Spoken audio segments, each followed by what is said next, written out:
이 세상에서 가장 먼 거리가 얼마나 될까? 그리고 이 세상에서 가장 먼 거리는 어디에서 어디까지일까요? 어떤 분이 그런 얘기했어요. 이 세상에서 가장 먼 거리는 사람의 머리에서 가슴까지의 거리다. 30cm 정도밖에 되지 않은데, 그런데 머리에서 가슴으로 오는데 평생이 걸리는 사람도 있습니다. 아니, 평생이 걸려도 못하는 사람들도 있어요. 사람들을 만나보면 아는 것은 많은데 자기만이 옳다는 독성과 아집으로 똘똘 뭉쳐 있어서 따뜻함이 전혀 느껴지지 않는 그런 사람들 있죠. 처음에는 어떤 그 지혜와 박식함 때문에 매혹당하지만 시간이 가면서 점차 사람들이 그 사람의 곁을 떠나갑니다. 왜 그럴까요? 아직도 그 사람의 인생은 머리에만 머물러 있기 때문에 그렇습니다. 반면에 오랜 세월이 지나도 가슴이 훈훈해지고 그리고 그립고 보고 싶은 사람들이 있죠. 그것은 머리로만 사는 것이 아니라 가슴으로 인생을 살아내는 사람들이기 때문에 그렇습니다. 오늘 저와 여러분의 인생은 어디쯤 와 있는지, 머리에서 가슴으로. 그런데 또 하나의 더 멀고 어려운 여행이 있죠. 그것은 가슴으로부터 발까지의 여행입니다. 즉 실천하는 겁니다. 이 실천이라는 단어 한문으로 보면 열매실 그리고 밟을 천, 이래서 실천입니다. 열매, 이것은 하나님이 주신 선물이죠. 보물이라는 의미를 담고 있습니다. 그리고 이 밟을 천, 이 말은요, 한문으로 보면 발족자의 창과, 이 두 개의 그 다른 단어가 합해져 있는 거예요. 그러니까 이 의미를 우리들이 살펴보면 창날 위를 맨발로 걸어간다, 이것이 밟을 천이에요. 그러니까 생각해 보세요. 실천은 하나님이 우리에게 주신 보물을, 하나님이 우리에게 주신 선물을 창날 위를 맨발로 걸어가듯 조심스러운 마음으로 지키는 것, 이런 뜻이 바로 실천인 거예요. 창날 위를 걸어가면 자칫 잘못하면 다칠 수 있기 때문에 조심스럽죠. 그래서 실천이라는 것은 이렇게 우리의 삶을 걸고 두렵고 떨린 마음으로 지켜야 될 소중한 가치인 겁니다. 오늘 우리의 인생 여행은 어디쯤 진행되었을까요? 오늘이 종려주일입니다. 우리 예수님께서 십자가를 지시려고 예루살렘에 입성하시는 날, 이제 오늘부터 시작해서 고난주간이 시작되고요. 이번 한 주간 동안이 예수님이 이 땅에 지상에 계셨던 마지막 한 주간, 예수님의 마지막 여정인 겁니다. 예수님은 어떤 길을 가셨을까요? 예수님의 이 땅에서의 마지막 여정을 한번 우리들이 돌아보면서, 특별히 오늘은 겟세마네 동산에 기도하셨던 예수님의 기도를 통해서 우리 예수님의 모습이 우리의 모습이 되고, 우리의 인생이 머리에서 그치지 않고 가슴으로, 그리고 우리의 발로 이어지는 이 귀한 은혜가 오늘 저와 여러분들에게 있기를 주님의 이름으로 축복합니다. 자, 오늘 시작하는 36절, 37절을 보세요. 이에 예수께서 제자들과 함께 겟세마네라 하는 곳에 이르러 제자들에게 이르시되, 내가 저기 가서 기도할 동안에 너희는 여기 앉아 있으라 하시고, 베드로와 세베대의 두 아들을 데리고 가실새 고민하고 슬퍼하사. 자, 예수님께서 십자가를 지시기 전날 밤에 제자들과 함께 겟세마네 동산을 가셨어요. 겟세마네, 이 말의 뜻은 감람유를 짜는 틀이라는 뜻이에요. 이 감람유는 올리브죠. 올리브 기름을 만드는 틀이에요. 그런 의미인데, 예루살렘과 감람산의 경계인 기드론 골짜기를 지나면 만날 수 있는 곳입니다. 같은 내용을 다루고 있는 누가복음을 보면 예수님께서 습관을 따라 감람산에 가셨다라고 이렇게 기록하는 것으로 보아서, 아마도 예수님은 이번이 처음이 아니라 여러 번 거의 습관처럼 이곳에 기도하러 오셨던 것으로 보여집니다. 근데 이때 예수님이 기도하러 오시는 예수님의 심정을 성경이 뭐라고 얘기해요? 고민하고 슬퍼하사. 38절도 보세요. 이에 말씀하시되 내 마음이 매우 고민하여 죽게 되었으니 너희는 여기 머물러 나와 함께 깨어 있으라 하시고, 예수님이 너무 힘드셨던 것 같아요. 그래서 예수님의 제자들에게 기도를 부탁하십니다. 예수님이 사랑하는 12제자, 그 가운데 특별히 더 사랑하고 의지했던 3명의 제자를 데리고 감람산에 기도하러 가시면서 그들에게 함께 해주기를 원하셨고 함께 기도해 주기를 원하셨어요. 여러분, 예수님의 심정을 한번 돌아보세요. 고독한 순간, 이 고통스러운 순간, 내 이름은 십자가를 져야만 하는 이 죽음이 다가오고 있는 그날 밤에 예수님께서 뭐 하셨다고요? 기도하셨어요. 그런데 혼자 기도한 것이 아니라 사랑하는 제자들과 함께 기도하기를 원하셨다는 겁니다. 인생의 가장 어려운 순간 함께 해줄 수 있는, 나의 이 고민을 알아주고 나의 이 고통을 이해해주고 나와 더불어 함께 기도해 줄 수 있는 친구가 있다면 여러분, 덜 외롭지 않을까요? 누군가 내가 힘이 들고 내 마음속에 고난이 있지만, 그런데 내 마음을 공감해 주는 사람이 있을 때 덜 외롭죠. 그런데 아무도 알아주는 사람이 없다. 거기서 사람은 절망하고 무너지는 겁니다. 그래서 오늘 예수님은 혼자 가시지 않고 사랑하는 제자 3명과 함께 올라가셨고 예수님을 위해 기도해 달라고 부탁하십니다. 예수님도 우리와 같은 인간의 몸을 입고 계셨기 때문에 예수님도 예수님의 그 문제 앞에서는, 십자가라고 하는 죽음의 문제 앞에서는 우리와 똑같이 슬퍼하시고 외로움을 느끼셨고, 그래서 그의 친구들을 필요로 하셔서 친구들을 부르셨어요. 친구들을 데리고 올라가셨다고요. 그래서 함께 가자. 그런데 여러분, 결과적으로 어떻게 됐나요? 이 제자들이 친구 역할을 제대로 감당했을까요? 40절을 보면요, 제자들에게 오사 그 자는 것을 보시고 베드로에게 말씀하시되 너희가 나와 함께 1시간도 이렇게 깨어 있을 수 없더냐. 이 고통의 밤에 주님은 그들이 함께 있어 주기를 원했고 그 마음을 이해하고 함께 기도해 주기를 원했는데 제자들이 잠들어 있다고요. 그러니까 제자들이 친구 역할을 못하는 거예요. 이런 모습이 3번이나 반복되어서 나오고 있어요. 그런데 그럼에도 불구하고 예수님은 저들을 향한 기대를 거두지 않으십니다. 비록 제자들은 예수님의 친구가 되는데 실패했지만, 친구 자격이 그들에게는 없어 보였지만, 그럼에도 불구하고 예수님은 한 번도 그들을 향해서 실망하지 아니하시고 여전히 그들이 그들의 친구가 되어주기를 원하시는, 이 모습을 보면서 여러분, 우리는 친구는 찾는 것이 아니라 되어주는 겁니다.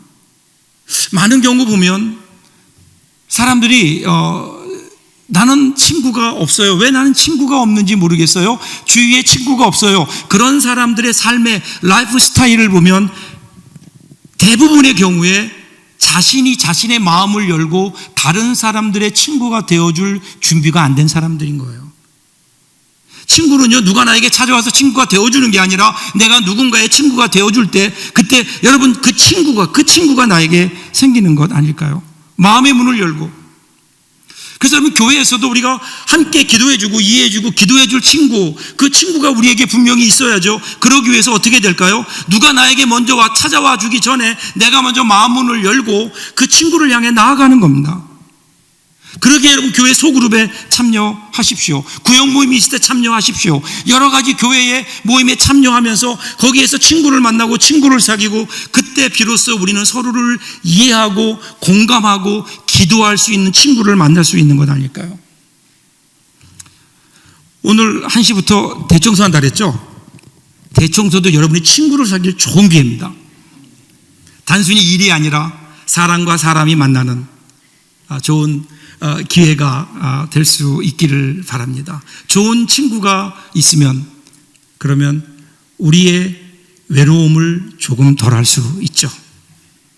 그래서 예수님께서도 친구를, 함께 기도할 친구를 원하셨던 거예요. 자, 이어지는 39절 보세요. 조금 나아가사 얼굴을 땅에 대시고 엎드려 기도하여 이르시되 내 아버지여, 만일 할만하시거든 이 잔을 내게서 지나가게 하옵소서. 그러나 나의 원대로 마시옵고 아버지의 원대로 하옵소서 하시고. 분명히 친구가 필요해요. 친구가 필요하지만, 그러나 우리가 하나님 앞에 나아갈 때는 함께 나가는 것이 아니라 분명하게 혼자 하나님 앞에 단독자로 서야 된다는 거예요. 여러분, 친구들이 우리와 함께함으로 우리의 외로움을 어느 정도 덜해줄 수 있지만 그러나 그 외로움을 해결해 주는 것은 아닙니다. 외로움을 해결하는 것은 하나님 앞에 서는 거예요. 여기 보면 조금 나아가서 이렇게 기록되어 있는데 누가복음에서는 그들을 떠나 돌 던질 만큼 가서, 좀 더 구체적으로 나와요. 그러니까 그 거리가 어느 정도일까요? 여러분, 돌 던지면 얼마나 나가요? 그만큼. 그러니까 제자들과 함께 기도하신 게 아니에요. 함께 올라가셨지만 함께 기도하신 게 아니에요. 홀로 기도하셨어요. 여러분, 기도가 뭘까요? 기도는요, 하나님 앞에 홀로 서는 단독자의 체험입니다. 주님 앞에 홀로 서는 것, 즉 주님과의 사귐인 거예요. 하나님이 나의 친구가 되는 것, 그분 앞에 내 마음을 쏟아놓는 것, 여러분, 이것이 기도가 아닐까요? 기도는 그러기에 혼자 하나님 앞에 나와 1대1의 단독자로 하나님 앞에 서는 겁니다. 자, 그런데 예수님의 기도의 첫 부분을 보세요. 내 아버지여, 만일 할만하시거든 이 잔을 내게서 지나가게 하옵소서. 그리고 나서 그러나 내 원대로 마옵시고 아버지 원대로 하옵소서. 이 기도문을 읽으면서요, 저는 얼마나 마음의 자유를 얻었는지 몰라요. 아, 예수님도 이렇게 기도하셨구나. 나만 그런 게 아니구나. 누구나 고통이 찾아오면 하나님, 이 고통을 나에게서 지나가게 해주세요, 이렇게 기도하잖아요. 예수님도 이렇게 기도하셨다고요. 이것이 우리에게 자유가 되는데, 근데 이게 기도예요. 여러분, 기도는요, 솔직해야 합니다. 예수님 앞에 솔직한 기도를 그대로 하나님께 드려야 돼요. 그렇죠? 마음속에 있는 솔직한 생각을, 내 마음속에 있는 것을 그대로 하나님 앞에 내어놓는 것, 이게 여러분 기도의 시작이에요. 기도를 포장하지 마세요. 시편 62편 8절을 보시면 백성들아 시시로 그를 의지하고 그의 앞에 마음을 토하라. 하나님은 우리의 피난처시로다. 그러니까 하나님 앞에 나갔을 때 우리 안에 억울함이 있잖아요. 두려움이 있잖아요. 무서움도 있잖아요. 상한 감정들이 있잖아요. 그것을 사람 앞에 내어놓는 게 아니라 하나님 앞에 내어놓는 거예요. 하나님 앞에 내어놓을 때 그때 우리에게는요, 새로운 일이 일어나게 되는데 그 탄식의 끝에서 피난처 되시는 하나님을 만나는 거예요. 우리 마음속에 있는 그것들이 그대로 주님 앞에 쏟아져 나올 때, 쏟아내어 놓았을 때, 그리고 드디어 우리 마음속에 있던 그런 우리의 모든 것들이 밖으로 나오게 되었을 때, 그때부터 하나님과의 만남이 있고 치료가 시작되는 거예요. 그때부터 전능하신 하나님, 살아계신 하나님, 그 하나님이 우리의 삶을 다시 붙들어 주시는 거예요. 거기에 하나님의 위로가 있고 기쁨이 있고 거기에 우리의 회복이 있는 거예요. 이 예수님의 기도, 오늘 우리에게도 이런 기도가 있어야 되지 않을까요? 그런데 왜 우리에게는 이런 기도가 경험되지 않을까? 아이고, 죄송합니다.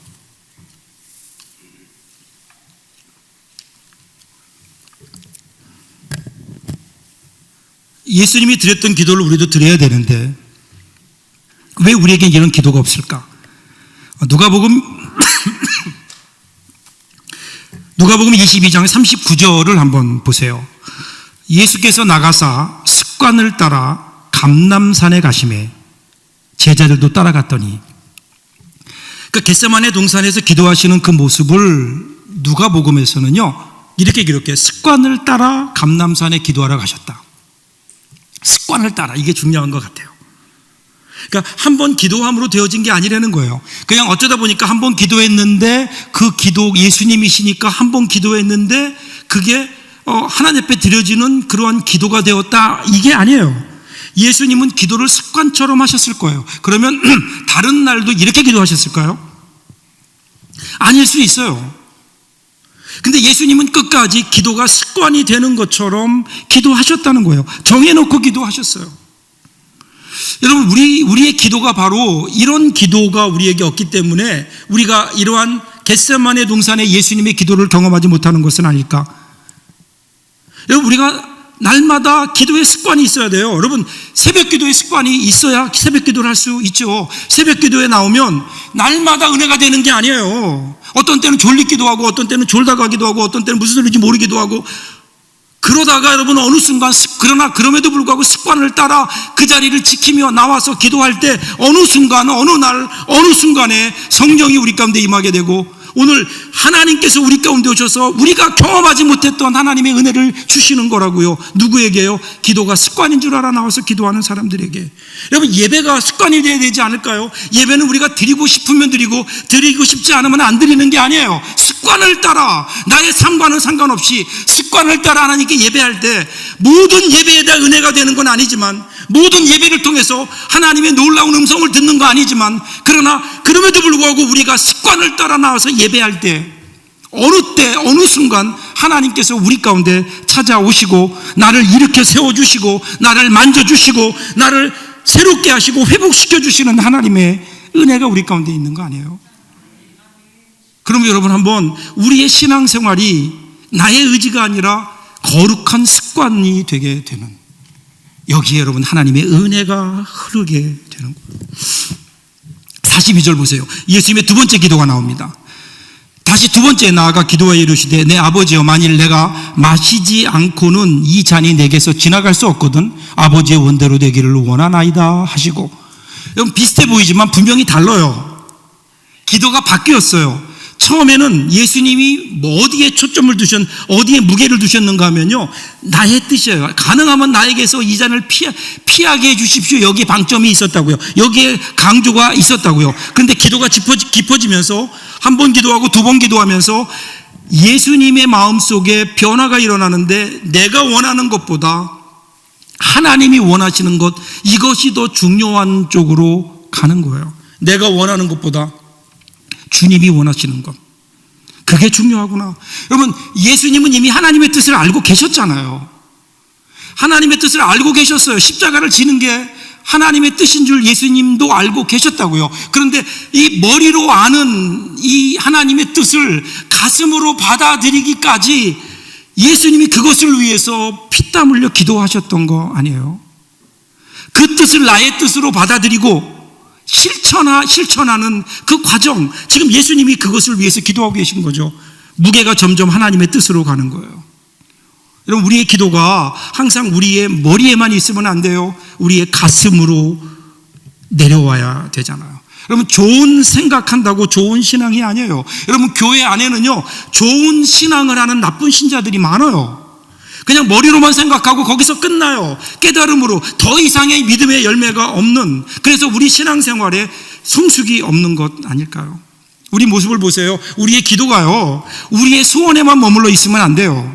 우리의 기도가 우리가 원하는 바를 구하는 기도에만 머물러 있다면 그러면 하나님의 마음 안으로 들어갈 수가 없어요. 신앙이 깊어진다는 게 뭐예요? 하나님의 마음을 아는 거예요. 하나님의 마음을 이해하는 거예요.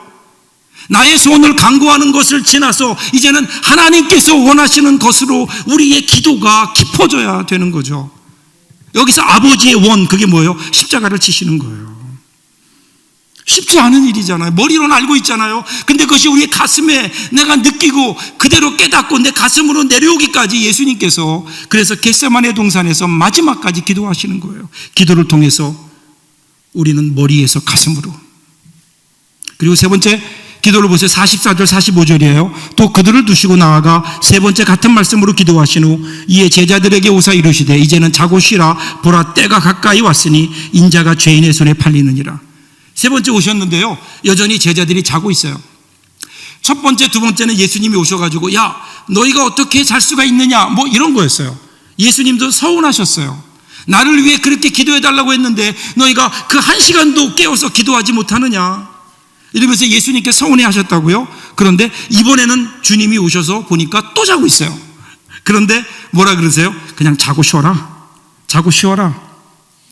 왜 그럴까요? 이미 예수님의 마음속에는 확고한 심경의 변화가 있었어요.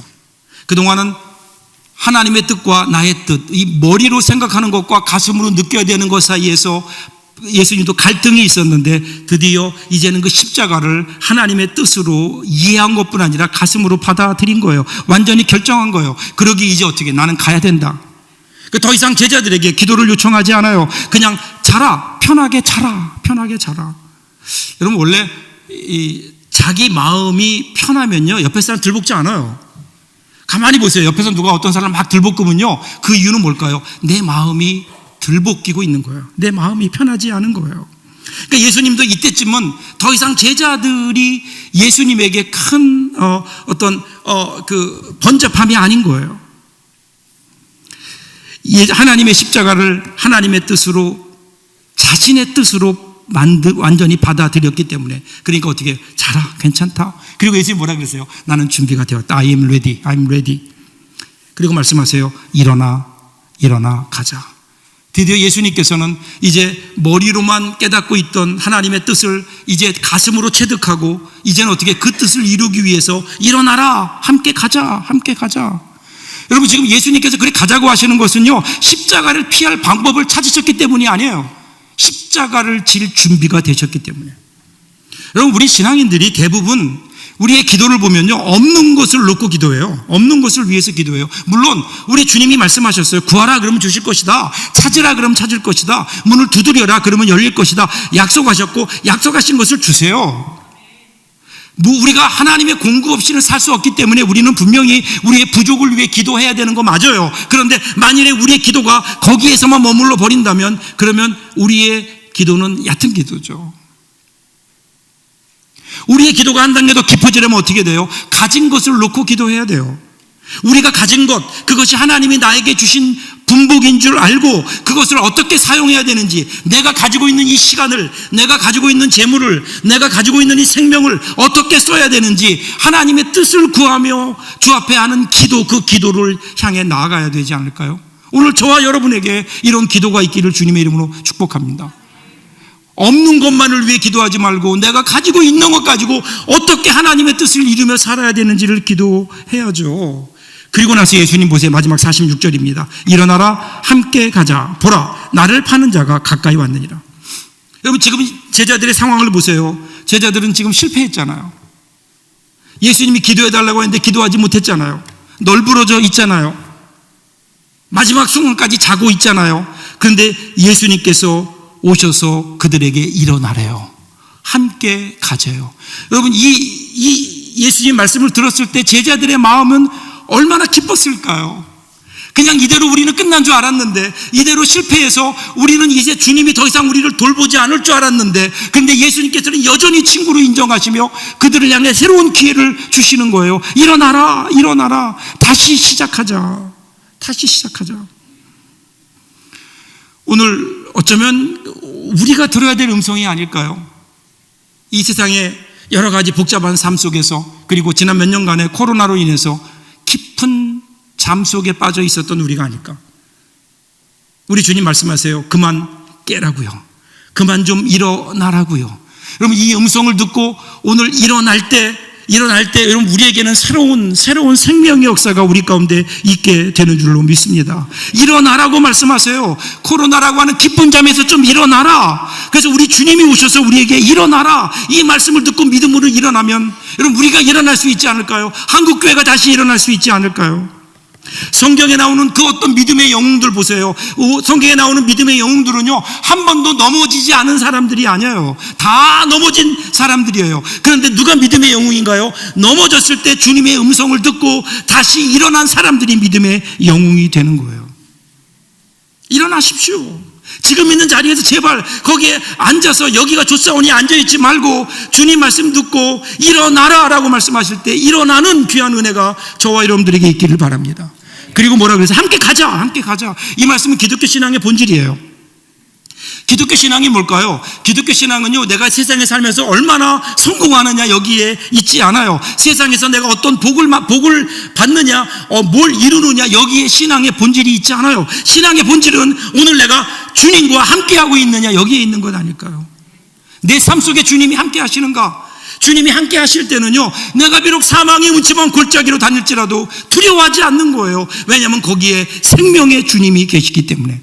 그리스도인들은요, 하나님과 함께 하는 사람들이에요. 함께 사는 사람, 주님과 동행하는 사람.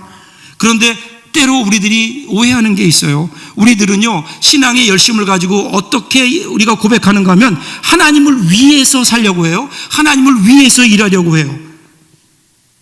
베드로 보세요. 베드로가 예수님을 위한다고 하면서 뭐 했죠? 예수님을 위해서 나는 살겠습니다. 그렇게 호언장담해 놓고 예수의 십자가를 부인하고 결국은 예수님이 십자가에 못 박혀 돌아가실 때 그는 도망쳤어요. 예수님을 위하여 일한다고 해놓고 감당하지 못하는 거예요. 그런데 사도행전에 나타난 베드로는 여전히 약한 사람임에도 불구하고 그는 이제는 예수님을 위하여 일하는 사람이 아니라 예수님과 함께 일하는 사람이 되는 거예요. 여러분, 위하여, 이것보다 더 중요한 것은 함께인 거예요. 함께. 하나님과 함께, 예수 그리스도와 함께. 지금 예수님이 가자고 하는 길이 어떤 길이에요? 고난의 길이에요. 편한 길 아니에요. 소풍 가는 길 아니에요. 어렵고 힘든 십자가의 길이에요.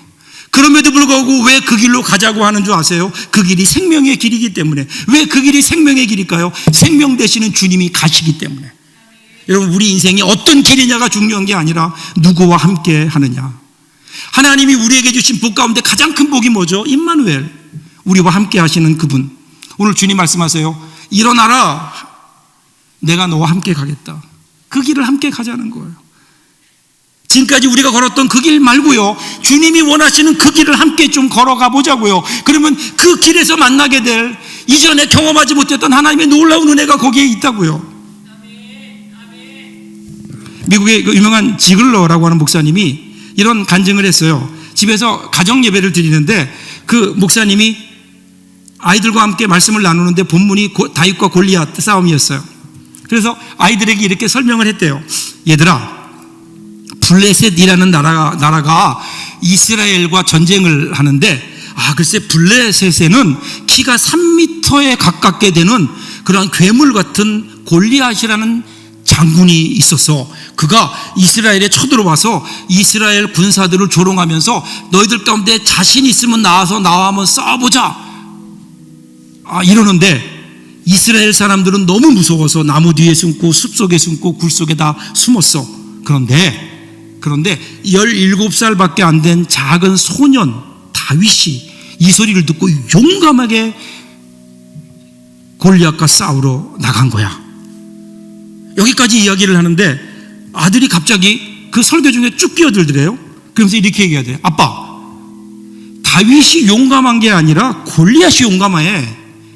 다윗이 아니라 골리앗이 용감한 거야. 지글로 목사님이 이상해서 물었대요. 왜 그렇게 생각하니? 다윗이 용감하지 어떻게 골리앗이 용감할까? 그랬더니 그 아들이 이렇게 얘기하더래요. 아빠, 소년 다윗은 아무리 작아도 하나님이 함께 하시잖아.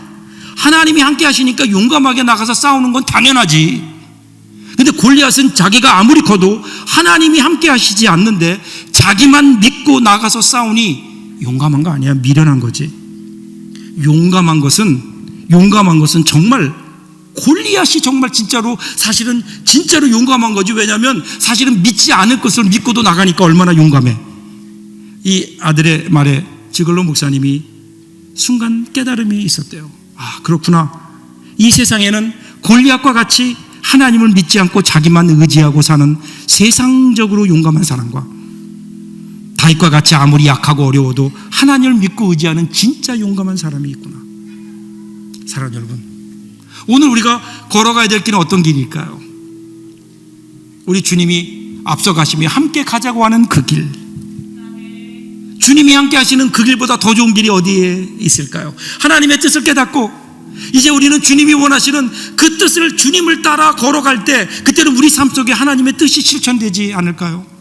하나님의 뜻이 어디 있는가? 여러분, 우리는 고민할 필요 없어요. 성경에서 우리에게 보여주는 예수님이 가셨던 그 길을 따라가면 여러분, 그 길이 하나님의 뜻이요, 하나님이 원하시는 길이 아닐까요? 거기에 이 세상의 길을 걸을 때는 경험할 수 없었던 하늘의 놀라운 일들이 우리 가운데 경험되고 거기에서 함께 하시는 하나님의 은혜로 우리가 승리할 수 있잖아요.